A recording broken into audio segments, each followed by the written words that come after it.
예, 안녕하십니까. 예, 만나서 반갑습니다. 자, 우리가 생활 속의 기도법 우리가 이제 공부하고 있는데 항상 여러분들이 늘 명심하셔야 되는 게 있다고 했죠? 불교는 결국 지식의 종교가 아니라 무엇의 가르침이다? 체험의 가르침이다. 그래서 늘 스스로 닦아야 됩니다. 제가 여러 번 말씀드리지만 머리로 이해하는 불교는 결국 흔들리게 되고 꺾이게 돼요. 그렇다고 머리로 이해하는 불교도 여러분들이 소홀히 해서는 안 됩니다. 왜냐하면 바르게 알아야 바르게 닦을 수 있다. 늘 말씀드리죠.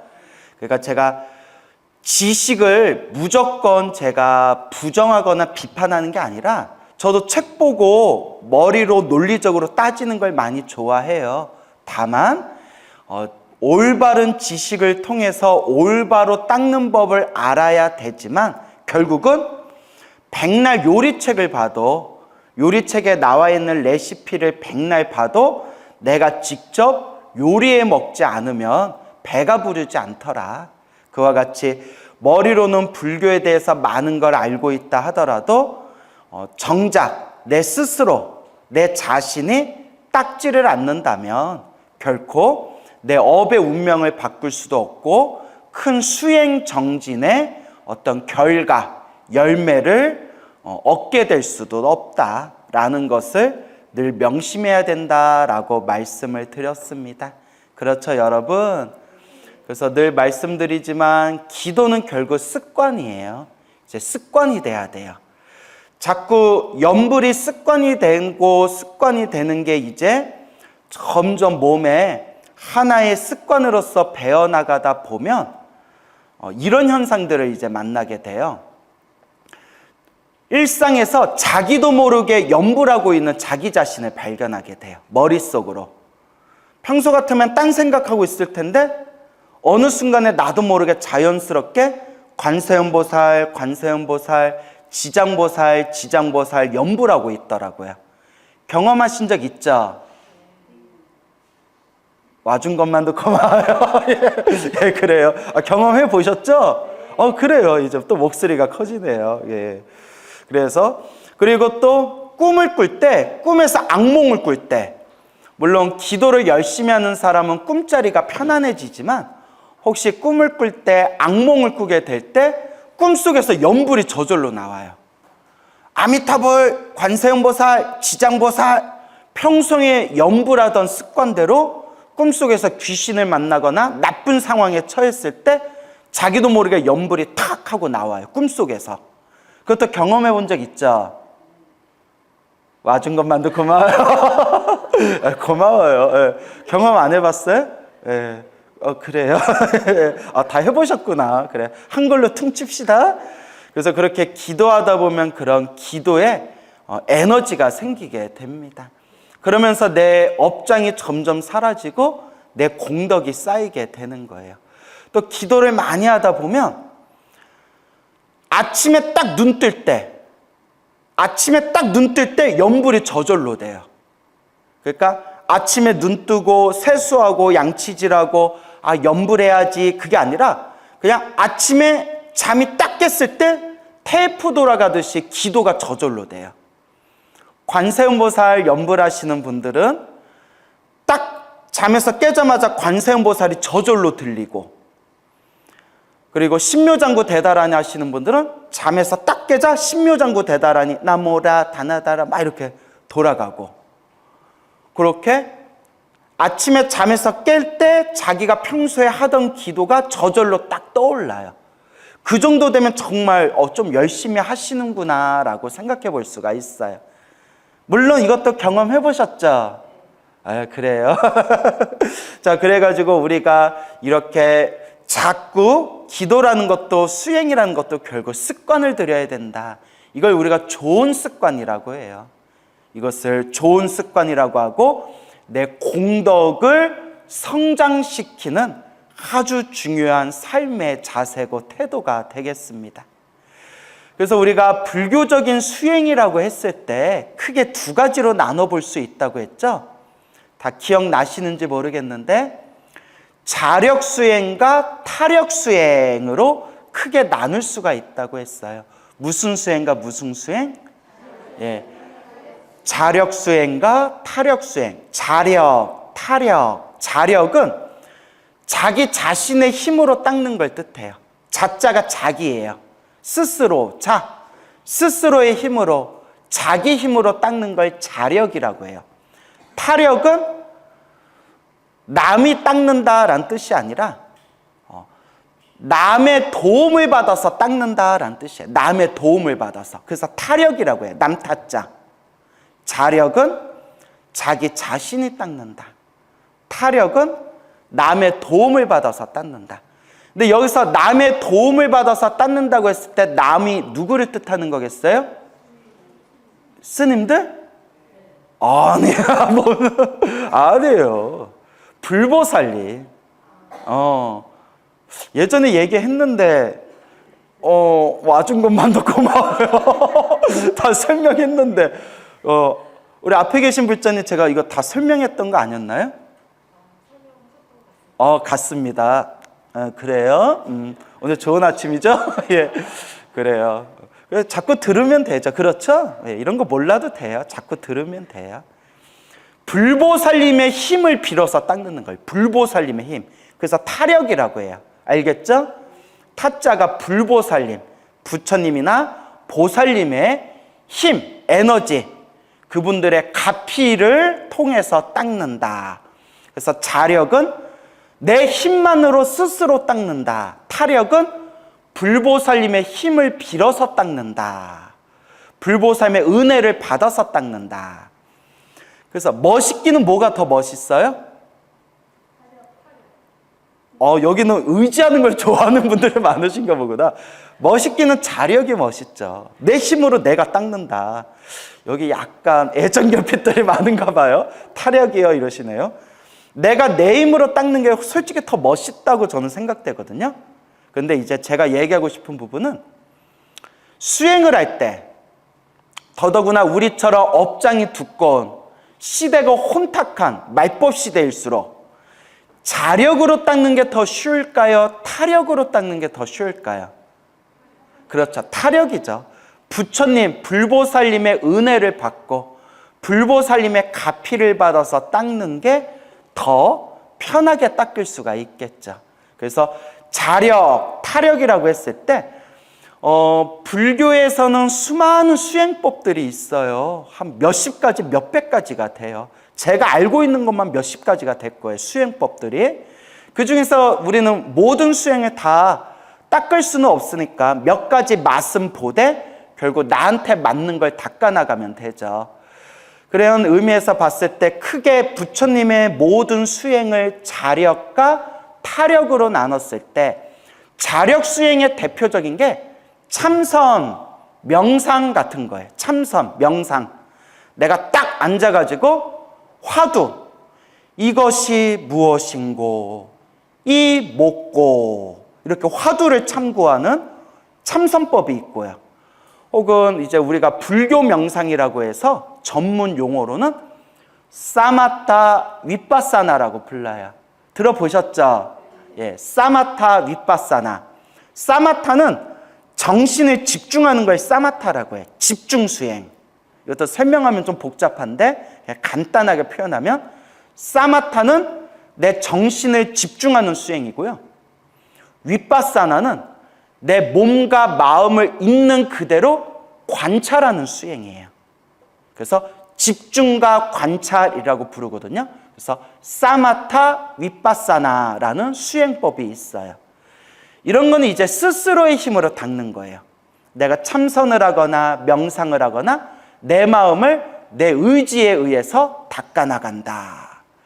그래서 부처님 당시부터 지금에 이르기까지 참선을 하셔서 깨달음을 얻으신 도인 스님들도 많으시고 금방 말씀드린 사마타 윗바사나라는 집중, 관찰 수행을 통해서 번뇌가 소멸하고 아라한, 거룩한 성자, 아라한이 되신 그런 위대한 수행자분들도 많죠. 하지만 이건 제 얘기가 아니에요. 우리 수많은 이제 선지식들이 하시는 말씀이지만 특히 대승불교 쪽에서 우리 이 대승불교 쪽에서 무엇이라고 얘기하냐면 부처님의 법이 점점 쇠퇴해지고 중생들의 업장이 두꺼워지고 시대가 혼탁해지다 보니까 자력, 자기 자신만의 힘만으로 수행을 하고 깨달음을 얻을 수 있는 것이 점점 쉬워진다, 어려워진다. 점점 어려워진다는 거예요. 그래서 저는 참선이나 이런 불교 명상을 좋아라 해요. 저는 부처님의 모든 가르침을 다 좋아하는 사람이에요. 다만 제가 이제 여러분들, 우리 일반 불자분들 눈높이에 맞춰서 저는 좀 쉬운 법문을 많이 하잖아요. 다만 저도 참선과 이런 사마타 위파사나를 수행해 봤고 제가 19살에 머리 깎고 출가한 이유도 오직 참선하려고 출가했어요. 제가 다른 곳에서 법문할 때 이런 얘기 몇 번 했었는데 고개 끄덕거리는 거 보니까 기억나시나요? 듣지도 않고 그냥 이러신 거 아닌가요? 예, 기억나요? 알게 의심해서 미안해요. 그래요. 그래가지고 제가 참선하려고 머리 깎고 출가했고 그 당시에 같이 공부했던 스님들이 아직도 저 놀려요.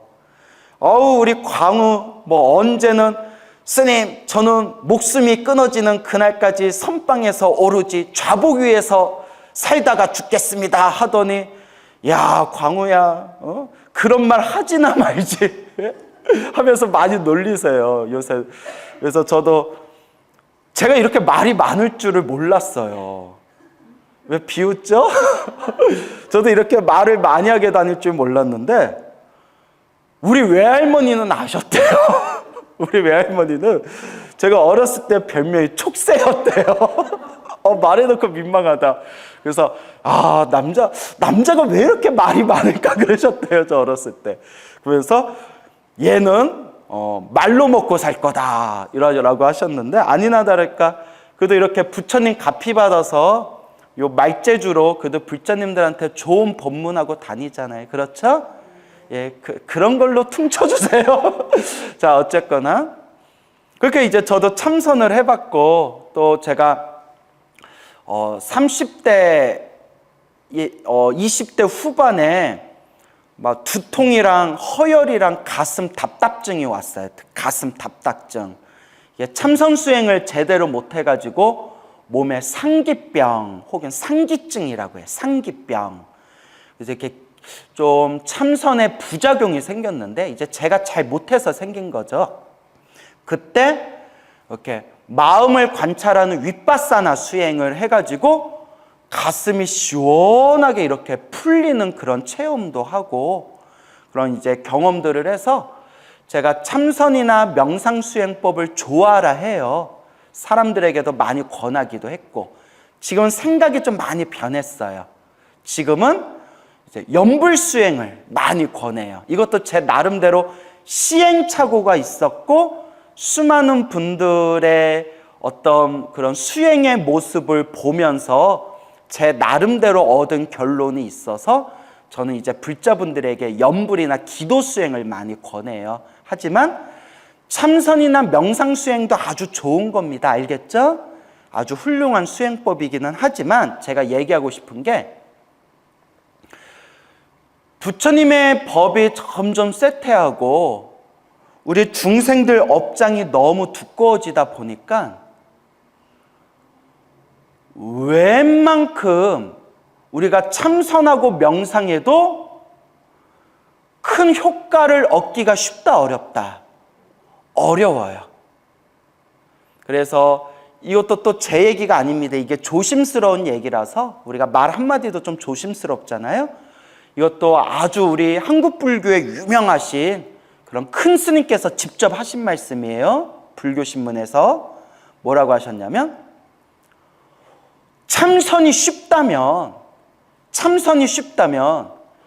지난 몇십 년 동안 선방에 가서 참선하시는 수많은 수행자들이 있는데 지난 몇십 년 동안 그 숫자를 헤아리면 몇천 명이 넘는데 그 몇천 명이 참선 수행을 하면서도 몇십 년 동안 도인이 출연했다라는 소리가 한 명도 안 들리는 거 보면 우리가 우리 수행에 대해서 진지하게 고민해 봐야 되지 않겠냐라는 말씀을 하셨어요. 근데 또 이제 조심스럽게 말씀드리지만 제가 참선을 부정하는 게 아니에요. 알겠죠?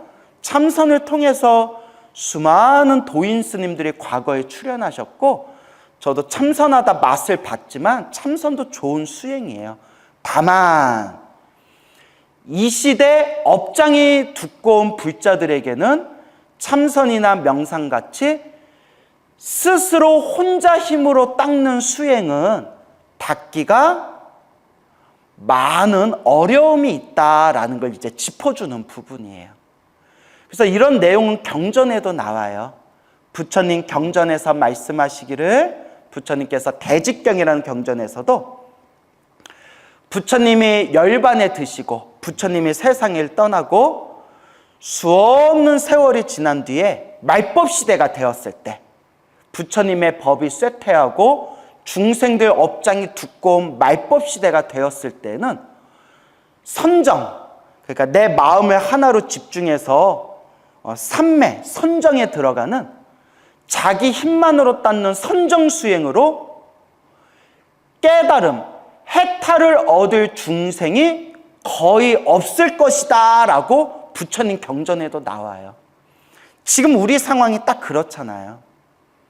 그래서 참 조심스러운 말이지만 저도 선방에 다녀서 여러 참선 수행자들도 봤고 또 명상 수행을 깊이 하시는 분들도 봤지만 그러니까 우리 마음같이 쉽지가 않아요. 물론 그분들을 제가 다 존경하지만 그 수행이라는 게 우리 마음같이 쉽지가 않더라.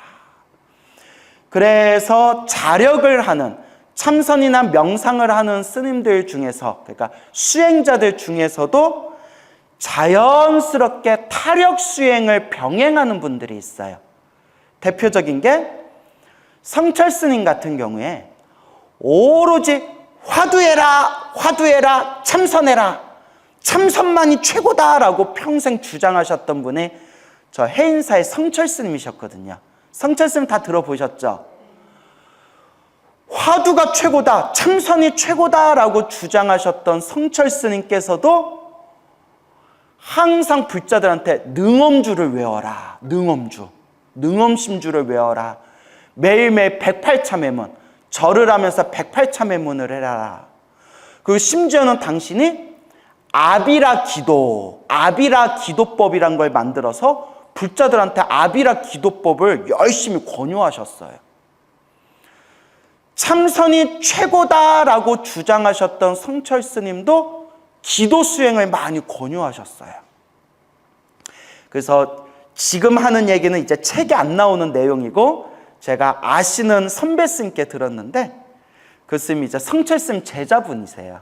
성철 스님께 스님, 오직 참선해라, 참선이 최고다라고 하셨는데 참선이 최고다라고 하셔놓고 왜 사람들한테 자꾸 능엄주 해라, 108참회문 해라, 아비라 기도해라, 왜 자꾸 그렇게 시키십니까? 하니까 이 성철 스님께서 참선이 잘 되면 내가 그런 걸 왜 시키겠느냐. 그런데 기도를 하고 참선하는 거랑 안 하고 참선하는 거랑 하늘과 땅만큼 차이가 있다. 먼저 업장부터 좀 소멸해야 된다 라는 말씀을 하셨대요.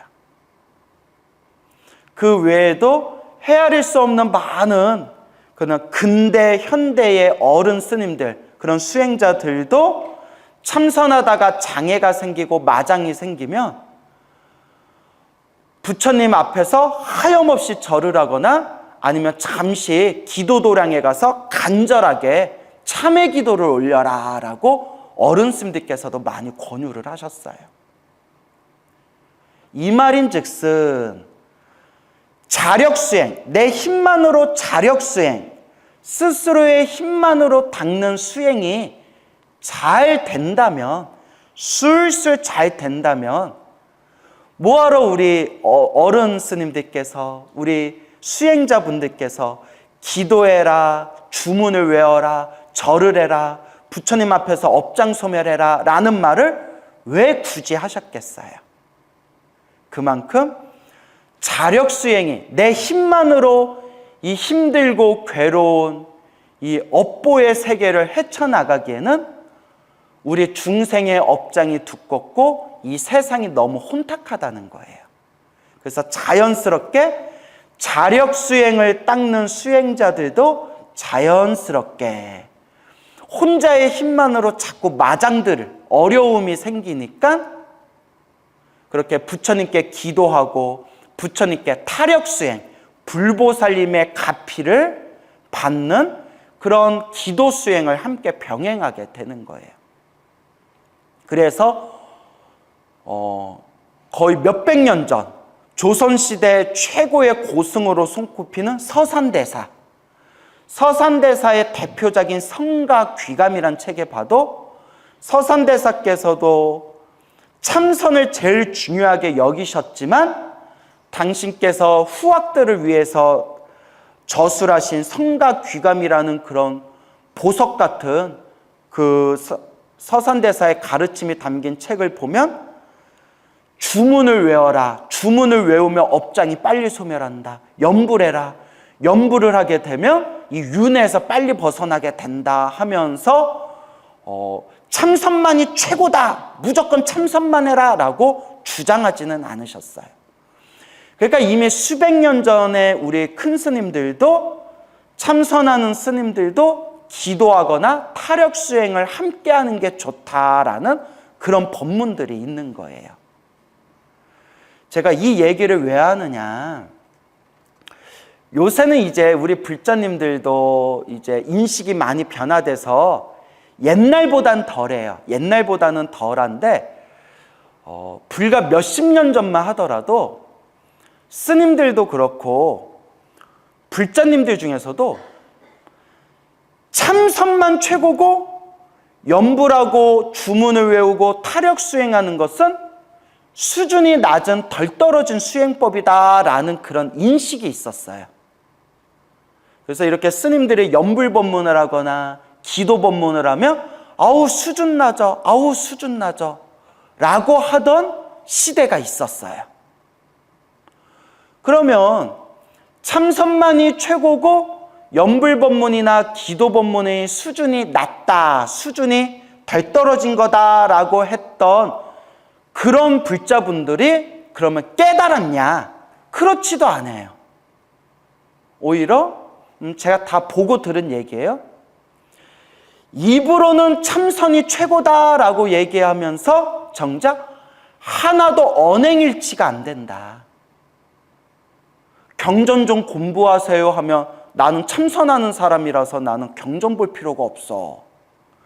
기도 좀 하세요 하면 참선법이 최고인데 기도 같은 거 뭐하러 하오. 절에 와서 봉사 좀 하세요. 아우 나는 참선하는 사람이라서 봉사 대신 나는 참선하는 시간밖에 없어 라고 하면서 법회가 끝나면 자기네들끼리 이렇게 마시고 입으로 구업 짓고 그런 일들이 많았다는 거예요.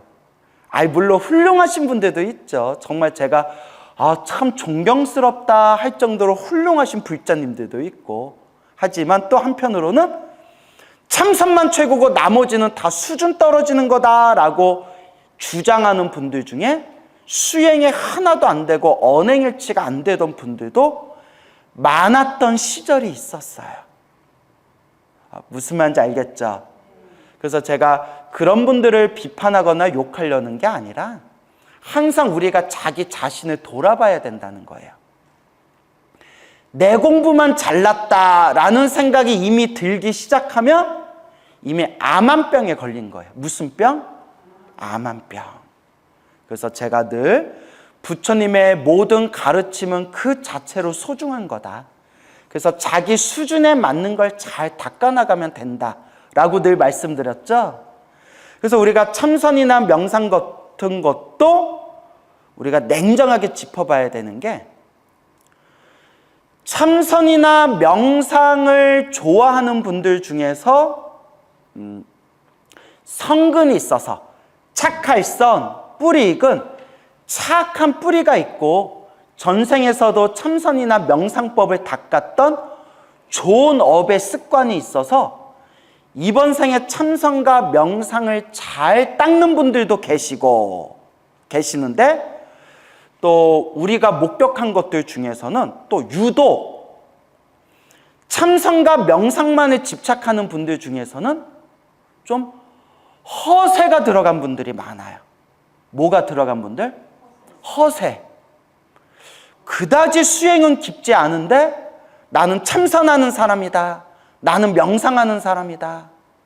나는 가장 수준 높은 깨달음의 수행법을 닦는 사람이다. 라는 약간 가오 잡는다고 표현하자.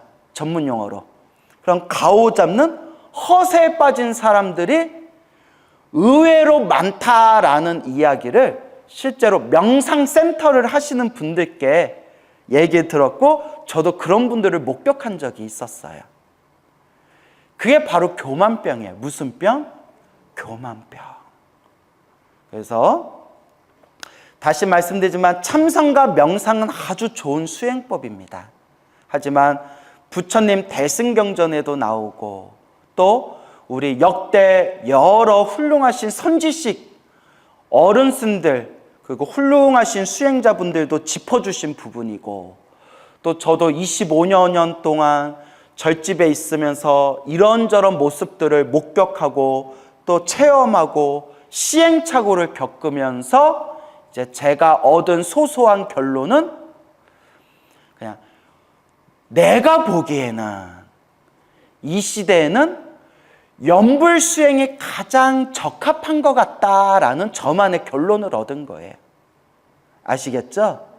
그래서 저와 성향이 비슷한 분들은 제 법문을 즐기는 거고 또 우리 불자님들도 다른 분들의 법문이나 강의를 들을 때 결국은 자기 성향하고 좀 비슷한 분들한테 이제 더 많이 관심을 기울이고 집중하게 되더라고요.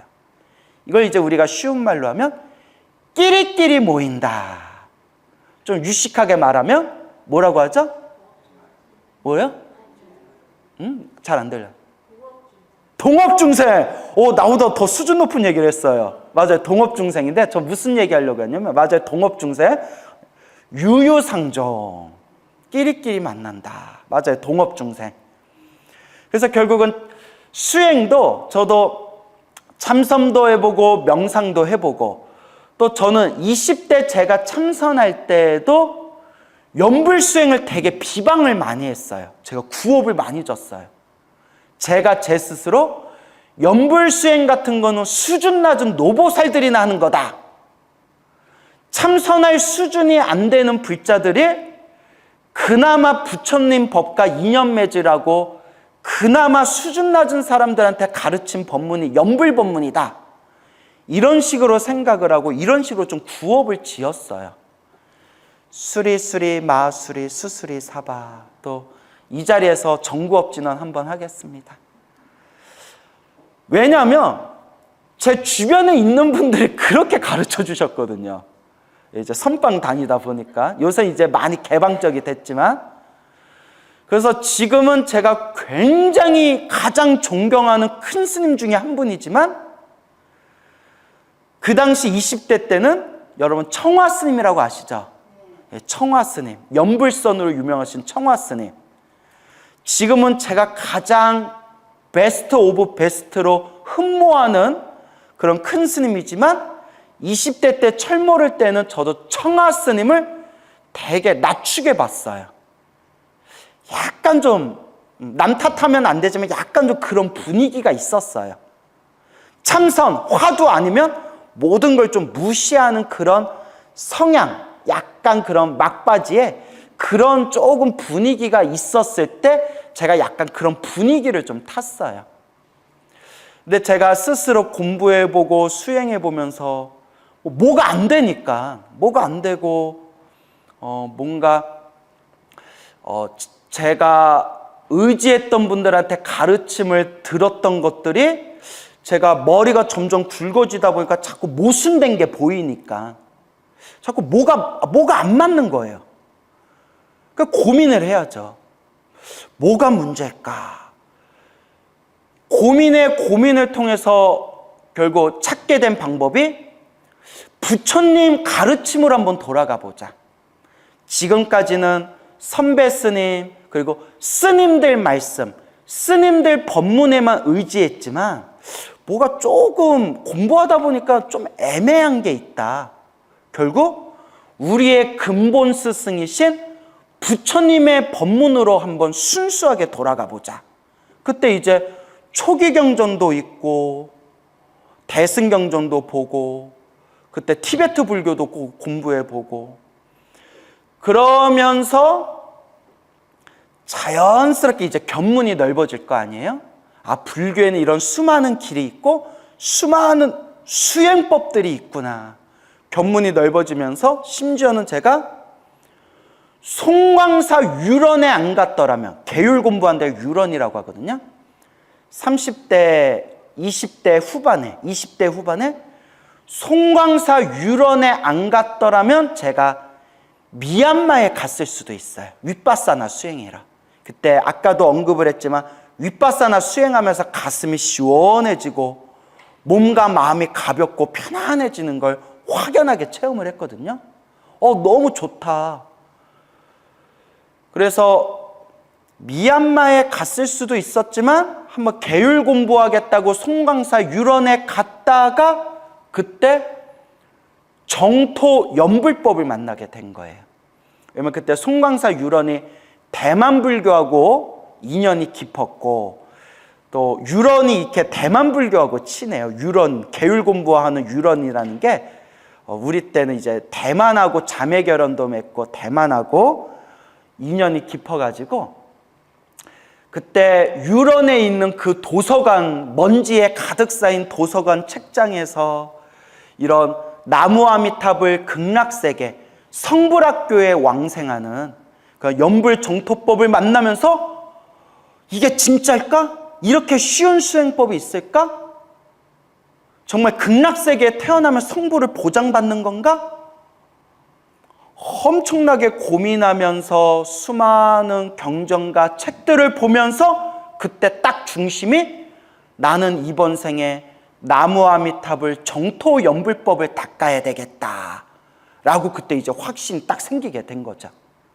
그러니까 지금 생각해보면 결국 내가 닦은 업의 습관대로 만나는 것 같아요. 화두참선, 한국에서 화두참선 하시던 분이 자연스럽게 티베트 불교 유학을 가신 분도 있고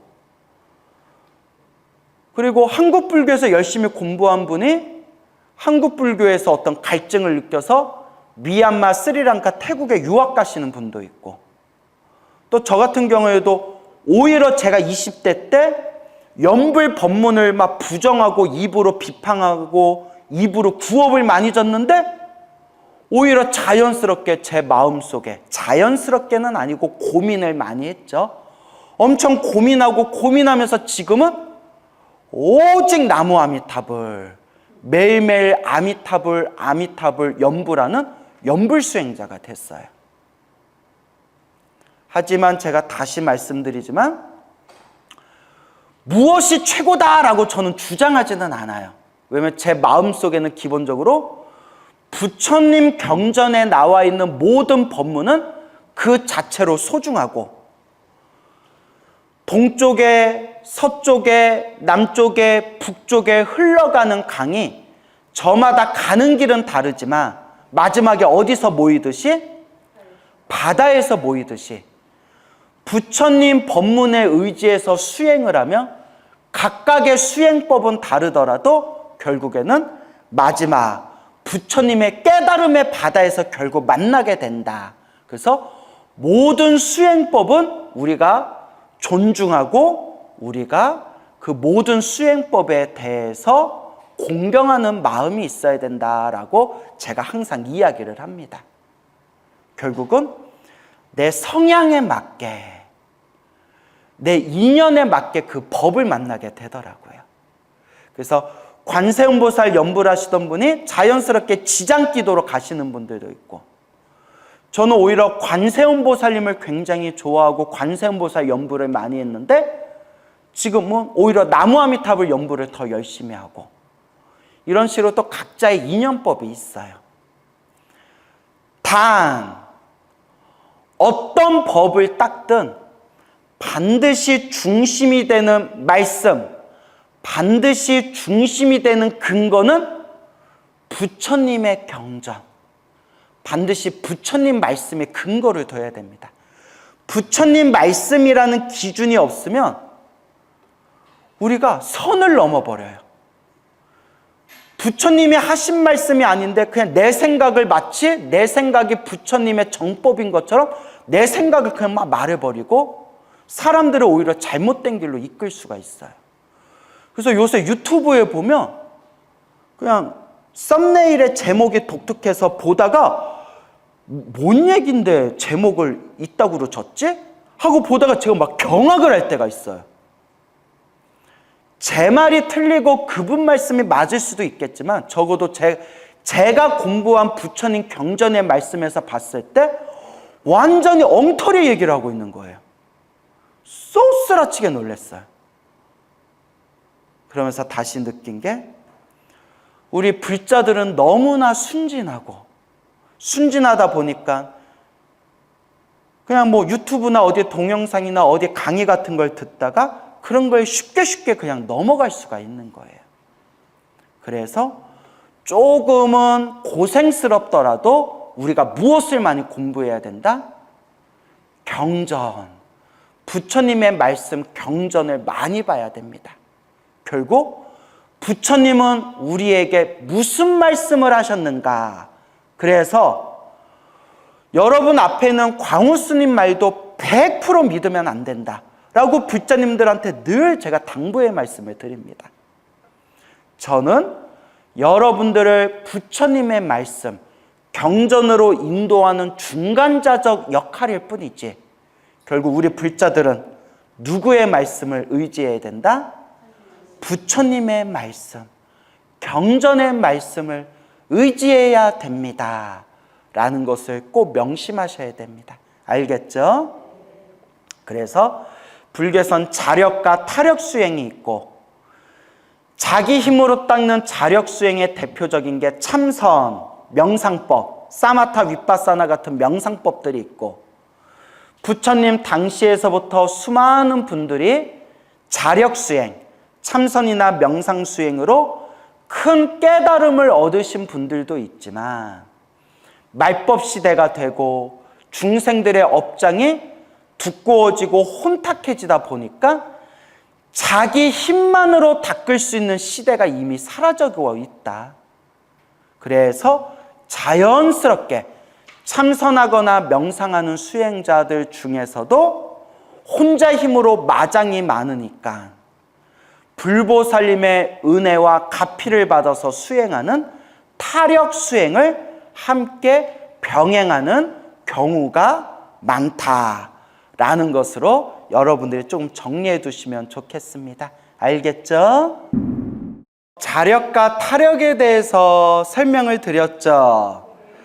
이 자력과 타력 수행에 대해서 아주 절묘하게 체계적으로 수행이 아주 잘 구성되어져 있는 불교의 종파가 제가 보기에는 티베트 불교예요. 제가 티베트 불교에 대한 책을 보고 좀 관심이 가져서 티베트 불교에 대해서 공부를 하고 나서 상당히 많이 감탄했어요. 또 실제로 한국 불교에서 잘 정리가 되어지지 않았던 불교에 대한 어떤 가르침, 그런 것들이 티베트 불교를 통해서 많은 부분이 좀 깨지고 견문이 넓어지고 차곡차곡 정리되어진 게 있어요. 그래서 티베트 불교가 굉장히 매력적인 가르침입니다. 그래서 티베트 불교의 가장 장점 중에 하나가 체계적이에요. 아주 체계적이에요. 아주 논리적이고 체계적인 부분이 있어서 우리같이 조금 따지기 좋아하는 사람들은 티베트 불교가 상당히 잘 맞았어요. 물론 오해하시면 안 되는 게 티베트 불교도 그 역사를 깊이 들여다보면 단점이 많아요. 사실 중생들 사는 세상에 완전한 게 어디 있겠어요. 그래서 저도 한참 티베트 불교에 흠뻑 젖어들었다가 티베트 불교의 조금 깊은 역사적인 부분들을 보면서 확 깼던 적이 있었거든요. 아주 확, 역시 중생들 사는 세상은 어쩔 수 없구나. 그래서 티베트 불교도 단점이 있지만 그냥 장점만 놓고 봤을 때 상당히 매력적이고 아주 체계적인 불교의 교리를 갖추고 있습니다. 그래서 티베트 불교가 또 이건 학자들이 인정하는 부분이지만 현대 불교에서 가장 인도 불교의 가장 원형에 흡사한 게 바로 티베트 불교라고 봐요. 물론 이렇게 많이 좀 문화적으로 오염된 부분도 있지만 100% 완전한 인도 불교는 아니지만 인도 불교를 상징하는 나란다 대학교라고 있어요. 나란다 대학교 들어보셨죠? 나란다 대학교 졸업하면 어떻게 되죠? 날라다녀요. 그래서 나란다 대학교인데 미안합니다. 그 나란다 대학교의 법맥을 잇고 있는 게 바로 티베트 불교예요. 그래서 그 나란다 대학교의 그 수많은 선지식들께서 티베트로 넘어오셔서 티베트 불교에서 인도 나란다 불교의 그 항맥, 그 맥을 그대로 고스란히 그 전통을 지키고 있는 곳이 바로 티베트 불교입니다. 물론 시간이 지나면서 또 인도 불교하고 좀 다르게 조금 문화적으로 좀 오염된 부분도 있어요. 근데 전체적으로 봤을 때 나란다 대학교에 이제 맥을 잇고 있는데, 그래서 티베트 불교를 상징하는 게 밀교예요. 뭐라고요? 밀교. 그래서 우리가 불교 사상의 역사를 공부하면 부처님 당시에 생생한 불교를 원시불교라고 불러요. 원시불교. 가장 원형이다. 그래서 요새 원시불교라고 안 쓰고 초기불교라는 단어도 쓰고요. 그럼 부처님의 원형의 가르침이 쪼개지고 쪼개지면서 부파불교 시대가 열려요. 부파불교. 부처님의 가르침을 어떻게 해석할 것인가 서로가 논쟁을 벌이면서 여러 종파가 생기는 부파불교의 시대가 열리고요. 부파불교 시대에서 이제 또 몇백 년이 지나면서 약 부처님께서 세상을 떠나시고 약 500년 정도 지났을 때 부처님의 근본 정신으로 돌아가자 해서 대승불교 운동이 열리게 돼요. 대승불교. 그리고 대승불교에서 엄청나게 심오한 가르침들이 펼쳐지게 되는데 그 대승불교의 심오한 가르침에 상징하는 양대 학파가 공사상을 연구하는 중간학파와 모든 것은 마음이 만든 것이다 라는 것을 연구하는 유식학파. 그래서 중간학파, 유식학파라는 게 생겨요. 그리고 인도불교 막바지에 출현한 그런 가르침이 바로 밀교라는 게 생겨요. 밀교. 밀교는 한마디로 복잡불교예요. 무슨 불교? 복잡불교. 말 그대로 복잡하다는 거예요. 그리고 좀 우스갯소리 좋아하는 분들은 짬뽕불교, 비빔밥불교라고 해요. 그동안에 있었던 모든 불교, 대승불교 교리와 심지어 그 당시 있었던 인도의 어떤 문화, 인도의 종교, 특히 힌두교 같은 것까지 다 흡수한 게 바로 밀교예요. 그래서 학자들은 인도 대승불교의 마지막을 장식했다 해서 후기 대승불교라고 불러요. 후기 대승불교. 대승불교에서도 막바지에 이제 정리되어지고 출현한 가르침이다. 그 인도불교에서도 가장 막바지에 꽃을 피운 그 후기 대승불교, 밀교의 가르침이 고스란히 나란다 대학교에서 고스란히 전해진 불교가 어느 불교다? 티베트 불교예요. 머릿속에 정리되세요? 표정 보니까 이걸 왜 듣고 있지? 약간 이런 분위기인데. 근데 여러분 이런 걸 좀 알아야 돼요. 그렇죠? 예, 이런 걸 또 지식의 종교는 아니지만 불교가 대충 이런 흐름이 있구나라는 걸 알아야 불교의 더 위대함에 대해서 공부할 수가 있어요. 그래서 밀교의 가르침이 있는데 이 티베트 불교의 밀교의 가르침이 굉장히 체계적이에요. 그래서 어떤 교수는 체계불교라고까지 불러요. 너무나 체계적으로 이루어져 있어가지고. 하지만 단점도 있어요. 그리고 중요한 게 티베트 불교도 명상 수행을 굉장히 중요하게 여겨요. 자, 제가 지금 이 이야기하려고 여기까지 말을 끌고 왔는데 티베트 불교도 명상 수행을 중요시 여기지만 깊은 명상 수준에 들어가기 전에 반드시 무엇부터 시킨다? 기도부터 시켜요. 지금 이 말씀 드리려고 했어요. 대승불교의 마지막 정점이라고 할 수 있는 후기 대승불교. 후기 대승불교를 두 글자로 뭐라고 한다고 했어요? 밀교. 밀교도 명상을 굉장히 중요하게 여기지만 명상 수행 들어가기 전에 반드시 무엇부터 시킨다? 기도부터 시켜요.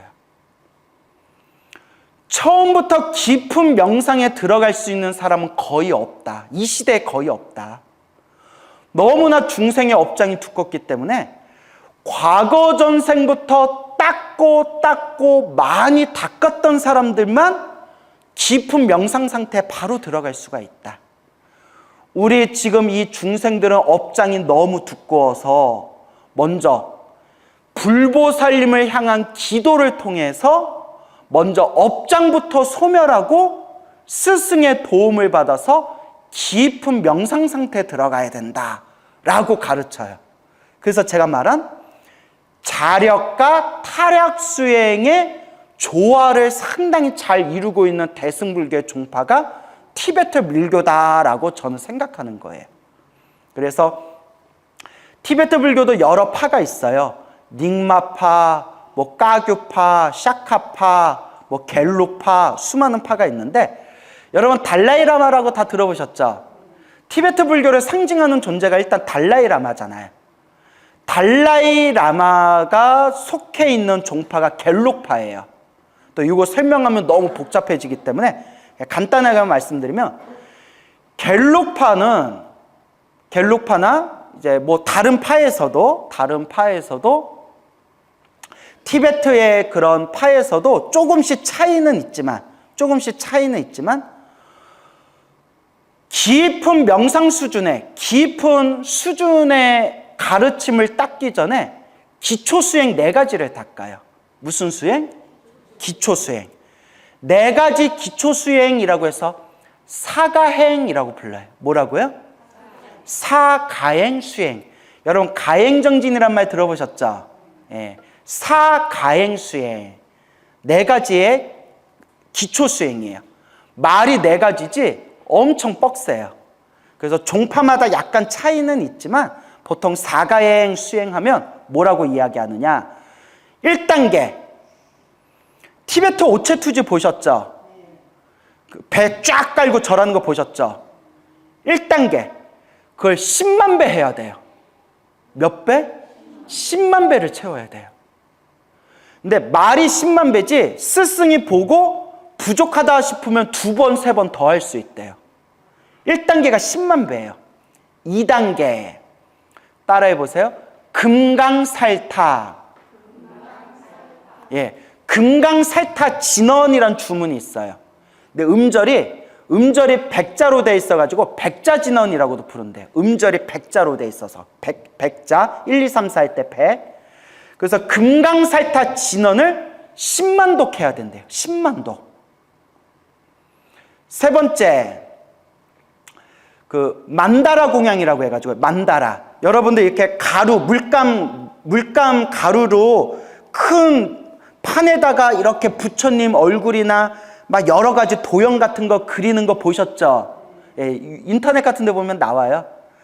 그거를 뭐 스승이 허락할 때까지 그걸 그린 뒤에 입으로 훅 불어서 그걸 다 없애야 된대요. 그 다음에 4번째가 스승에게 전수받은, 스승이 정해준 수행법에 의거해서 자기가 스승으로 삼는 불보살님이나 스승님의 모습을 생생하게 머리로 이미지 트레이닝하는 수행법을 해야 돼요. 이게 사가행 수행이에요. 그러면 왜 그런 수행을 체계적으로 만들었냐? 논리가 있어요. 성불하기 위해서는 얼마나 많은 공덕을 있어야 되느냐? 성불하기 위해서는 엄청난 공덕을 닦아야 된다는 거예요. 근데 그러기에는 또 우리 중생들 업장이 너무 두껍다는 거예요. 그래서 업장부터 소멸해야 깊은 수행에 들어갈 수가 있다는 거예요.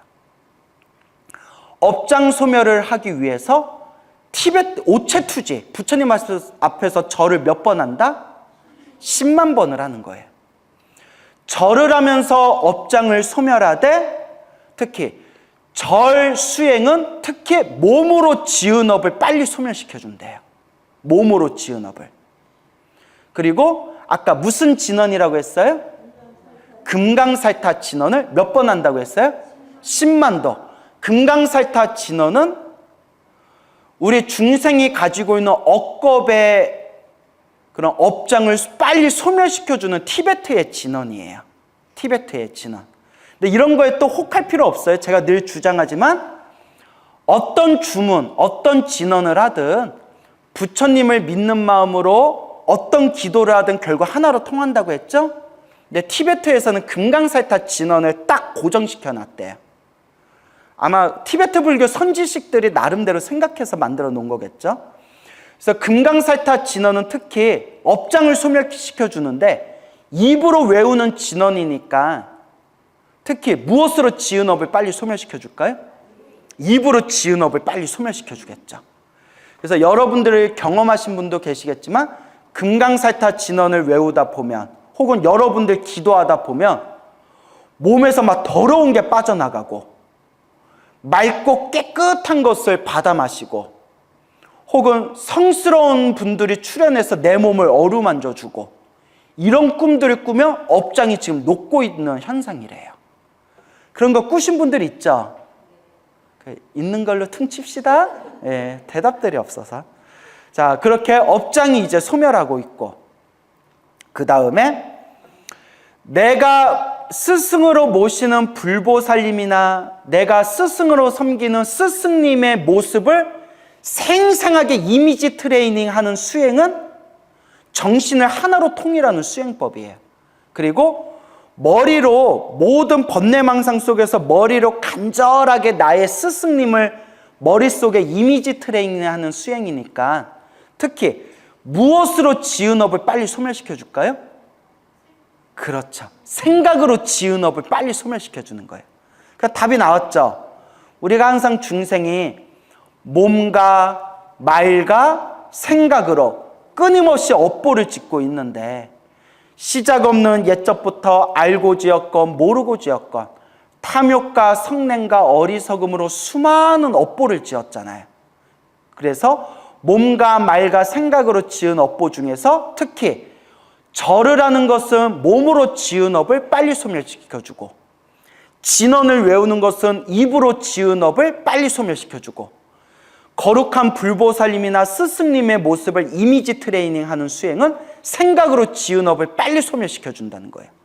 그러니까 신구의 삼업을 소멸시켜주는 과정이라는 거예요.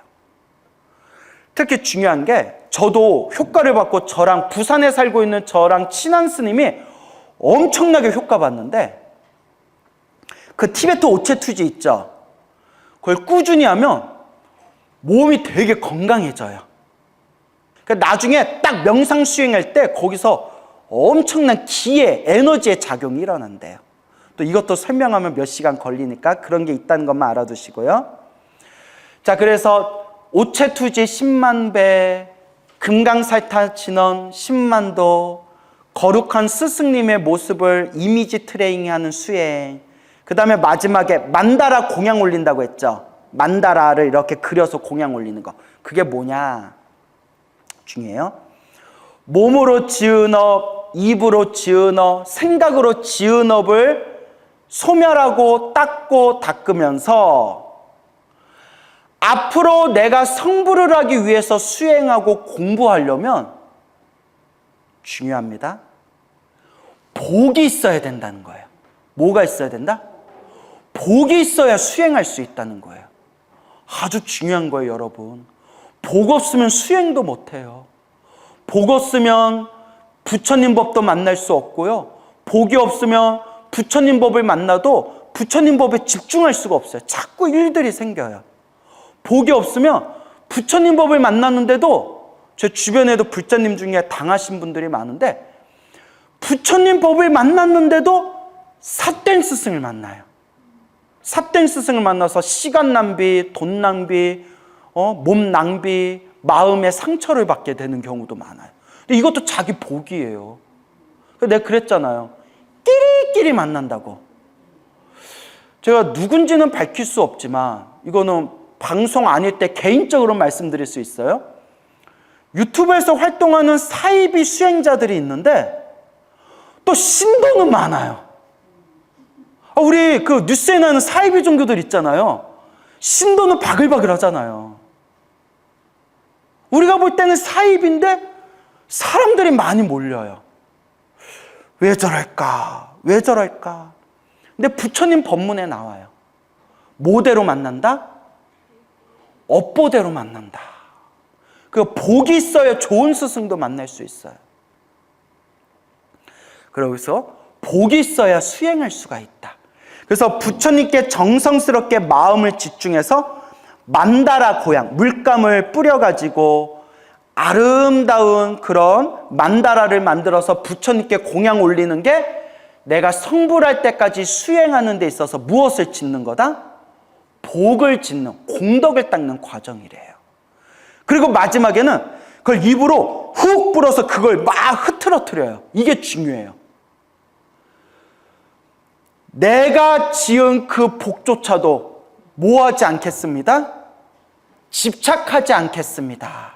결국 결국 공으로 돌아갑니다. 이것조차도 고정된 실체가 없습니다. 라는 걸 관찰하면서 자기가 심혈을 기울여서 막 몇 날, 며칠, 몇 달 동안 그린 만다라를 부처님께 마지막 공양을 올린 데에 모든 것은 고정된 실체가 없고 이 공덕조차도 집착하지 않겠습니다 하면서 그걸 이렇게 무너뜨려 버리는 거예요.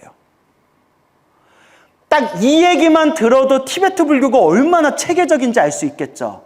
제가 지금 간단히 설명한 거예요. 요거 하나하나에 다 깊은 의미가 있는데 그냥 간단하게만 설명드린 거예요. 그래서 티베트 불교의 유명한 수행자 중에 어느 큰 스님이 계신데 이 스님이 지금 말한 이 사가행 수행을 보통 스님들은 이걸 한 번 정도 하는데 그분은 이걸 스승이 더해라 스승이 뭘 꿰뚫어 봤겠죠. 더해라 해서 이 사가행 수행만 남들은 깊은 수행의 경지에 한 단계 한 단계 공부하고 있을 때 당신은 스승 밑에서 이 사강의 수행만 4번인가 5번을 반복했대요.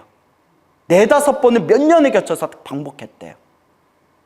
우리 같으면 스님 나 벌써 이거 1번, 2번, 3번 끝냈는데 왜 자꾸 나 이것만 시켜요? 라고 우리는 따질 수도 있을 거예요. 근데 티베트 불교는 스승을 향한 절대적인 믿음을 중요시 여겨요.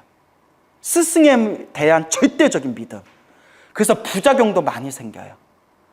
막말로 티베트 불교 스님들이라고 해서 다 좋은 분만 있겠어요? 이상한 분들도 있을 거 아니에요. 그런 걸 이용해서 안 좋은 일들도 생긴 사례가 있어요. 그러니까 그것도 좋은 스승을 만나야 돼요. 그래서 스승 밑에서 이 사가행을 3번, 4번, 5번 반복한 뒤에 스승이 너는 이제 명상을 시작해라 해서 그냥 명상법 한번 딱 듣고 자리에 딱 앉는 순간 그 자리에서 몇 시간 동안 움직이지 않고 바로 깊은 경지로 쑥 들어갔대요. 이게 우리말로 하면 뭐가 튼튼하니까? 기초가 튼튼하니까 순식간에 수준 높은 명상의 경지까지 한 번에 쑥 들어간 거예요. 그래서 이와 같이 티베트의 선지식들께서 이와 같은 법을 설하신 이유들이 다 있구나. 근데 우리나라도, 우리 한국 불교도 또 우리 중국 불교의 영향을 받은 이 동북아시아도 이런 식의 수행들이 있었어요. 예를 들어 옛날 큰 스님들의 그런 법문을 보면 일단 주문을 외워라. 매일매일 부처님께 절을 해라. 그리고 몸에서 온갖 더러운 게 빠져나가고 머리끝에서 발끝까지 이렇게 기운이 완전히 뚫리는 게 느껴지면 그때 비로소 선정을 닦아라. 이런 내용들이 다 있었어요. 그게 후대 오면서 자꾸 끊겨서 그런 거죠. 근데 티베트 불교는 그런 방법들이 상당히 잘 내려온 거예요. 하지만 제가 지금 좋은 얘기만 했지만 저도 처음에는 이런 티베트 불교의 매력에 흠뻑 빠지고 상당히 훌륭하고 상당히 소중한 법문이지만 또 장점만 있는 건 아니다. 중생들 사는 데는 비슷비슷하기 때문에 티베트 불교도 그쪽 동네 이야기 자세히 들어보면 또 이렇게 심각하게 고민해 볼 만한 문제들이 굉장히 많다. 그러니까 꼭 제가 지금 티베트 불교에 대해서 좀 이렇게 극찬을 했다고 해서 또 거기에 홀릭할 필요는 없다. 우리 한국 불교도 상당히 우수한 점이 많다. 다만 우리가 못 찾아내서 그런 것이다. 이렇게 좀 머릿속에 정리해 두시면 좋겠습니다. 알겠죠? 자, 그래서 티베트 불교 같은 경우에도 반드시 깊은 명상 상태에 들어가기 전에 먼저 부처님께 간절히 기도하고 업장을 소멸하고 공덕을 닦는 수행부터, 기초부터 차근차근 닦아 나아가도록 했다라는 것을 생각해 볼 수가 있죠. 그래서 자력수행과 타력수행에 대해서 이야기를 나누고 있는데 중요한 거는 나한테 맞는 걸 닦으면 돼요. 그리고 많은 분들이 이제 이야기하지만 어떤 수행이 더 좋아요, 어떤 기도가 더 좋아요 라고 하지만 제가 늘 말씀드리는 거, 어떤 기도를 하든 부처님을 향한 기도는 결국 하나로 통한다. 관음 기도를 하든 지장 기도를 하든 아미타 기도를 하든 약사 기도를 하든 지장경을 읽든 천수경을 읽든 금강경을 독송하든 법화경을 사경하든 그저 부처님을 믿고 간절하게 닦으면 결국 부처님의 깨달음의 바다 안에서 결국 하나로 모이게 된다. 중요한 거는 자꾸 수행에 대해서 고민하면서 나한테 맞는 수행, 나를 더 편안하게 해주는 수행을 스스로 자꾸 찾아나가는 자세가 중요하다라는 것을 명심하시기 바랍니다. 알겠습니까? 그래서 기도와 염불은 절대 수준 낮은 수행이 아니에요. 심지어 역대 선지식들 중에서는 참선보다 염불 법문이 더 최고다라고 주장하신 큰 스님들도 많아요. 실제로 중국 불교와 대만 불교는 참선하는 수행자들은 거의 줄어들고 중국 불교, 대만 불교는 거의 다 나무아미타불 염불법문 수행을 많이 해요. 그 역사를 보면 왜 중국 불교와 대만 불교가 결국에는 마지막에 나무아미타불 염불법문으로 중심이 이루어졌는가라는 그 역사적인 또 흐름이 있어요. 그래서 자기한테 맞는 수행을 자꾸 고민해 봐야 된다. 그래서 우리가 타력수행이라고 할 때 타력수행, 아까 타력수행이 누구에게 의지하는 수행이라고 했죠? 불보살님께 의지하는 수행, 타력수행이라고 할 때, 그래서 제가 또 말씀드리지만 우리 입장에서 봤을 때는 자력수행이 더 쉬워요? 타력수행이 더 쉬워요? 타력수행이 훨씬 쉽죠. 그리고 당장 효과를 보고 가피를 받는 것도 자력수행이 더 나을까요? 타력수행이 더 나을까요? 타력수행이 더 낫죠. 그러니까 참선만 하고 명상만 하던 분들도 자꾸 마장이 생기고 고난이 생기면 자연스럽게 기도법으로 마음이 돌아가요. 자기가 해도 자꾸 힘드니까. 그렇기 때문에 우리 이 말법 시대, 특히 내 스스로 나는 좀 복이 없고 나는 좀 업장이 두껍고 나는 이 세상을 살아가는데 좀 장애가 많다라는 사람일수록 내 힘만으로 닦아가기 어려울 때에는 간절하게 불보살님을 불러라. 모든 불보살님이 다 원력을 세우기를 누구든지 내 이름을 부르면 내 이름을 부르는 그 중생을 반드시 구제하리라 라고 이 우주의 에너지에다가 불보살님께서 딱 계약서를 쓰셨어요.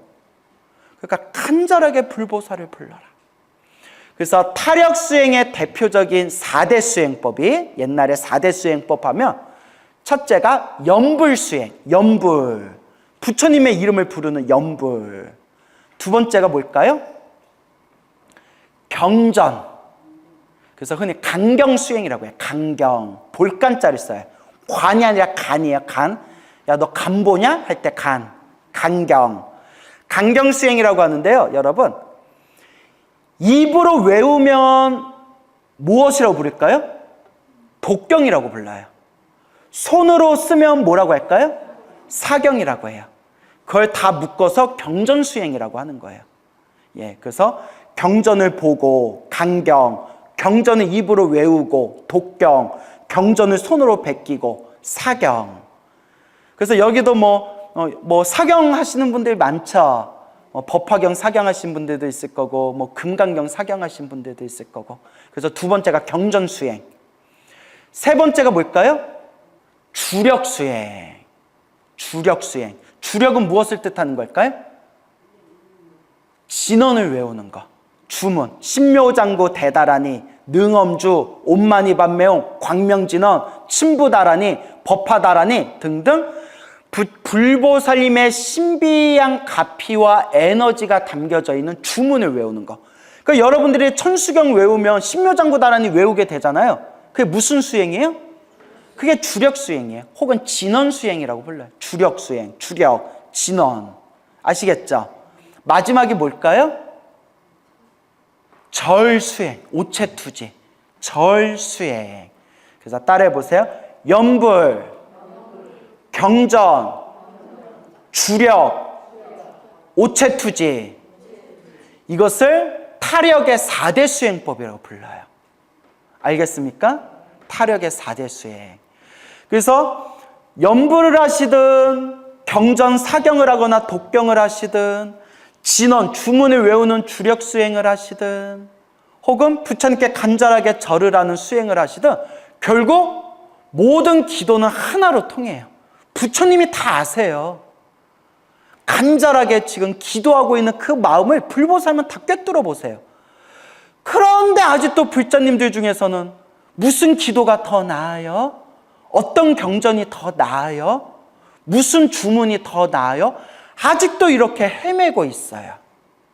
그래서 예전에 저한테 그런 질문 하도 많이 해서 제가 방송에서 여러 번 제발 그런 질문 좀 하지 마라. 제발 그런 질문 좀 하지 마라. 라고 하니까 요새 이제 그런 질문 잘 할까요? 안 할까요? 잘 안 해요. 대신 제가 딴 스님한테 들었는데 딴 데 가서 물어본대요. 내가 이제 그런 질문 하지 말라니까 딴 데 가서 다른 스님들한테 물어본대요. 그 중생이 안 돼요. 이게 기도에 확신이 없어서 그래요. 어떤 기도라든 딱 맛을 보면 나한테 맞는 기도가 생기고 어떤 기도라든 불보살님의 가피가 있구나. 그걸 체험으로 알아야 돼요. 알겠죠? 그래서 옛날에 우리 큰 스님들이 염불, 경전, 주력, 절 이런 수행법들을 옛날 큰 스님들도 고민을 많이 한 거예요. 하나가 다 소중한 수행법이지만 이걸 아예 짱뽕으로 만들어서 종합 기도법을 만든 사례가 많아요. 염불도 하고 경전도 읽고 부처님 말씀도 읽고 주문도 외우고 절도 하는 수행. 대표적인 게 뭘까요? 자비도량 참법. 해본 적 있죠? 자비도량 참법은 막 절하죠. 자비도량 참법에서 절하고 자비도량 참법에 나온 내용이 다 부처님 말씀들이에요. 부처님 말씀을 읽으면서 독송하면서 절하고 또 절하면서 또 뭘 읽어요? 부처님 이름을 외우잖아요. 그죠? 무슨 부처님, 무슨 보살님 하고 읽잖아요. 그죠? 이게 염불하고 경전 부처님 말씀 읽고 절하고 또 자비도량 참법하면서 끝날 때 진언 외우고 이게 종합 기도판이에요. 이런 식으로 만들어진 기도법이 여러 개가 있어요. 여러 개가 있는데 가장 우리 대중들, 한국 불교 대중들에게 그나마 많이 알려진 게 자비도량 참법. 자비도량 참법보다 좀 짧은 게 자비수참이라고 또 따로 있어요. 자비수참. 그리고 법화경을 공부하신 스님들이 만든 법화삼매 참법이라는 것도 있어요. 이게 종합기도법이야. 연불도 하고 절도 하고 부처님 말씀도 외우고 진언도 외우고, 그리고 관세음보살님을 좋아하고 신묘장구 대다라니 기도법을 많이 닦은 사람들이 만든 기도법이 있어요. 대비주 참법이라는 게 있어요. 이거는 지금도 중국하고 대만에서 하고 있는 절들이 있어요. 대비주 참법. 우리나라에는 그냥 자비도란 참법이 제일 유명하죠. 하지만 늘 말씀드리지만 어떤 기도를 하든 결국 에너지는 어떻다? 하나로 통하게 된다. 이 자력과 타력에 대해서 우리가 항상 고민을 해봐야 됩니다. 알겠죠? 그래서 제가 또 많은 불자님들에게 이 타력 수행, 특히 연불법문, 기도법문을 많이 하는 게, 솔직히 우리 불자님들, 제가 그런 분들만 봐서 그런지는 몰라도 저를 찾아오거나 저를 만나고 싶어하는 분들 중에 10명 중에 2명 정도는 좋아서, 좋은 일이 있어서 오시는 분들이지만, 꼭 광우 스님 만나서 상담 좀 받고 싶다 하는 분들 중에 10명 중에 7, 8명은 좋은 일로 올까요? 나쁜 일로 올까요? 나쁜 일로 오죠. 답답하고 힘들고 괴로워서. 아니 정말 그냥 좋아서, 뭐 아무 걱정 근심 없는데 그냥 제 얼굴 보고 싶어서. 제가 좀 귀염귀염하잖아요. 왜 비웃어요? 너무 대놓고 앞에서 비웃으니까 민망하다, 야. 그래서 오신 분도 있지만 대부분이 힘들고 답답해서 오신 분들이 많다는 거예요. 그러면서 우리 대부분의 중생들은 인생을 살아가면서 힘들고 괴롭고 답답한 일들이 많아요. 그렇죠? 너무나 이 인생 사는 게 힘들어요. 너무나 답답해요. 그렇게 수많은 중생들이 힘들고 괴롭고 답답해서 오는데, 눈앞에서 당장 밥 먹고 사는 것도 힘든 중생들한테 앉아서 참선해라, 앉아서 명상해라 하면 그게 될까요? 안 될까요? 안 돼요. 당장 월세 내기도 힘들고, 당장 어디 밥 먹기도 힘들고, 당장 막 남편 때문에, 자식 때문에, 주변에 어떤 힘들고 괴로운 상황 때문에 고통스러운 사람한테 참선하고 명상해서 마음을 텅 하고 비우십시오. 모든 일이 저절로 풀릴 겁니다 하면 신도들이 못 알아들어요, 대부분이. 그래서 부처님 그냥 경전의 말씀대로, 그냥 이건 부처님 경전의 말씀이에요. 부처님도 이제 눈높이 수준에서 말씀하셨겠죠? 중생들이여, 힘들고 괴롭고 고통에 빠진 중생들이여, 간절히 누구를 불러라? 나를 불러라. 부처님을 부르고 보살님을 불러라. 간절히 일심으로 불러라. 그대를 고통에서 구제해 주리라. 경전에 나오잖아요. 그렇게 불자님들한테, 힘들고 괴롭고 어려움에 빠진 중생들한테 기도하세요. 오직 부처님을 의지하세요. 기도하세요. 라고 해서 정말 놀라울 정도로 신비한 가피를 받은 불자들이 엄청 많아요. 엄청 많아요. 그러면 그분들이 자연스럽게, 자기가 그런 기도의 맛을 봤으니 자연스럽게 이제 뭐가 되는 거예요? 불자가 되는 거예요. 불자가 되고 그렇게 기도하고 복을 지으면서 법화경에서 말씀하신 대로 비록 시작은 미약했으나 점점 부처님의 깨달음을 얻을 수 있는 인연이 성숙되어지는 거예요. 그래서 이 힘들고 괴로운 세상살이, 이 고통의 바다, 이 화택, 불타는 집 속에서 우리가 의지할 수 있는 최고의 의지처는 바로 누구시다? 부처님이시다. 부처님, 부처님. 그래서 제가 요새, 예전에는 그냥 아미타불, 아미타불, 아미타불, 나무 아미타불 연불했는데 요새는 자꾸 어떻게 연불이 되냐면 부처님 감사합니다. 아미타불 감사합니다. 아미타불 감사합니다. 자꾸 저절로 감사 기도가 나와요. 감사합니다. 감사합니다. 부처님 법을 만나서 감사하고, 부처님의 법을 닦을 수 있어서 감사하고, 부처님 법 덕분에 제 마음이 편안해져서 감사합니다. 너무 힘들고 괴로울 때, 답답할 때 아미타 부처님, 부처님 감사합니다. 그나마 이만해서 참 감사합니다 하며 그나마 마음이 편안해져요. 그래서 따라해 보세요. 합장하시고, 부처님 감사합니다. 부처님 법을 만나서 감사합니다. 부처님 법을 닦을 수 있어서 감사합니다. 부처님, 힘들고 괴롭고 답답하지만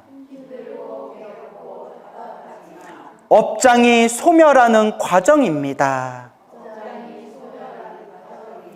빚을 갚고 있는 과정입니다. 이만해서 참 다행입니다. 부처님 감사합니다. 늘 부처님 만난 인연 감사하다, 다행이다 라는 마음으로 우리 이번 생 잘 닦아 나갑시다. 성불하십시오.